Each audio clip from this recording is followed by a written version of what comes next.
Welcome friends. In today's session of Business Regulatory Framework, we are dealing with Unit 2, Companies Act 2013. Types of company is what we are dealing with. So let us try to understand what are associate companies. For understanding associate companies, friends, first you have to understand first you have to learn what are holding company and what are subsidiary company. Then you can understand very easily what are associate companies.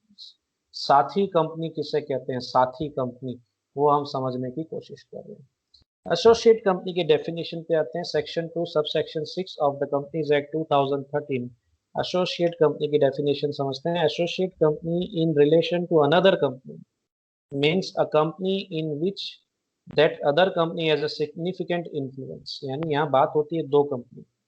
Associate company जो होती है, जो main company होती है, जिसे कहते हैं acquirer company. क्या कहते हैं? Acquirer company. एक्वायर कंपनी जो होती है सर, वो एसोसिएट कंपनी के साथ रिलेशन होता है उसका। और एक्वायरर कंपनी जो होती है is having significant influence on associate company. यानी यहाँ होगी दो कंपनी, एक होगी बॉस और एक होगा सबॉर्डिनेट। ठीक है, बॉस कौन होगा? एक्वायरर कंपनी, और सबॉर्डिनेट कौन होगा? Associate company. तो एक्वायरर कंपनी जो है, it will having relation with associate company, and that acquirer company, main company, is having significant influence on the associate company, but which is not a subsidiary company. associate company जिसे हम कह रहे हैं बार बार associate company, वो subsidiary company नहीं है। subsidiary का concept अलग है। subsidiary company is a different company and associate company is a different company. ये दोनों को मिक्स नहीं करना है, दोनों अलग अलग कॉन्सेप्ट, दोनों अलग अलग है। थोड़ा सा वेरिएशन है परसेंटेज वाइज, थोड़ा सा वेरिएशन है परसेंटेज वाइज। एसोसिएट कंपनी में मिनिमम 20% का इन्फ्लुएंस हो सकता है, सिग्निफिकेंट इन्फ्लुएंस हो सकता है, और 20 से लेकर मैक्सिमम 50% तक का इन्फ्लुएंस हो सकता है, सिग्निफिकेंट इन्फ्लुएंस हो सकता है एक्वायरर कंपनी का। जबकि सब्सिडरी कंपनी में कैसा होता है, सिग्निफिकेंट इन्फ्लुएंस जो है 50% से ज्यादा होना चाहिए। तो परसेंटेज वाइज डिफरेंस है।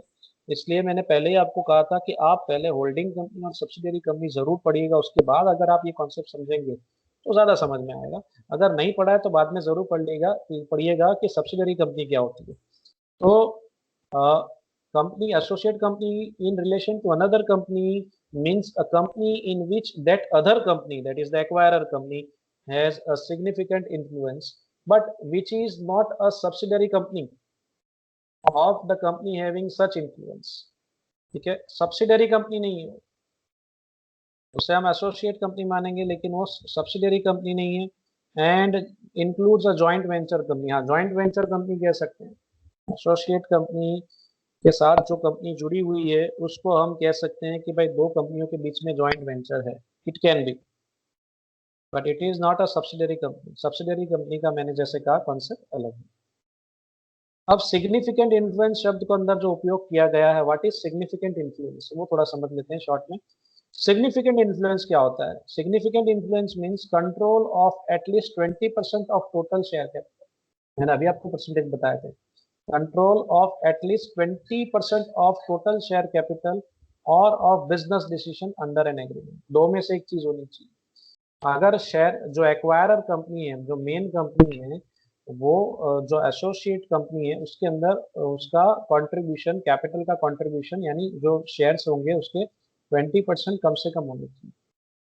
20% शेयर एक्वायर कंपनी ने परचेज किए होने चाहिए एसोसिएट कंपनी के, कम से कम, minimum.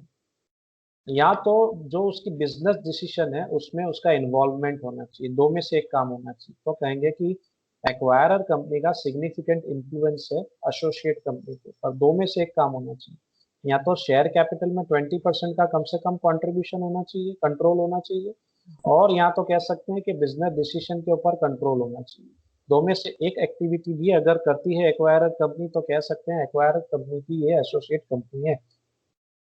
In other words, if a company, that is the acquirer company, the main company has 20% or more, but not more than 50%, range है 20 से 50, लेकिन 50 से ज्यादा नहीं, of the total share capital of another company, then another company shall be treated as associate company of the acquirer. Example से समझ लेते हैं। If X Limited acquires 20% or more shares but less than 50% shares of the total share capital of Y Limited, X Limited जो है ये acquirer company हो गई। X limited जो है ये एक्वायरर कंपनी होगी। मान लेते हैं एक्स लिमिटेड ने वाई लिमिटेड के, हम परसेंटेज फिक्स कर देते हैं, एक्स लिमिटेड ने वाई लिमिटेड के 30% शेयर्स एक्वायर किए, मीन्स परचेज किए, 30% रख लेते हैं, जो 20 और 50 की रेंज में आ जाते हैं। ठीक है, so X limited has purchase 30% of shares of Y limited. ठीक है, अगर ऐसा है तो हम कह सकते हैं कि Y limited shall be treated as associate company to the X limited. यहाँ एक्वायरर कंपनी कौन हो गई? जिसका कंट्रोल 20% से ज्यादा है शेयर कैपिटल पे, एक्स लिमिटेड का है, तो वो एक्वायरर कंपनी हो गई।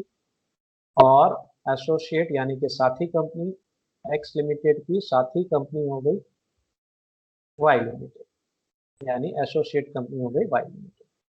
तो इस तरीके से एसोसिएट कंपनी क्या हुई वो क्लियर हो गया, और साथ साथ में एक्वायरर कंपनी जो है जो परचेज कर रही है, अब अदर कंपनी के शेयर्स परचेज कर रही है, या उसके बिजनेस डिसीजन में इन्वॉल्वमेंट है, कंट्रोल है, तो उससे हम कह सकते हैं। एसोसिएट कंपनी का सबसे बेस्ट एग्जांपल है SBI and it's associate banks. SBI की एसोसिएट बैंक्स है।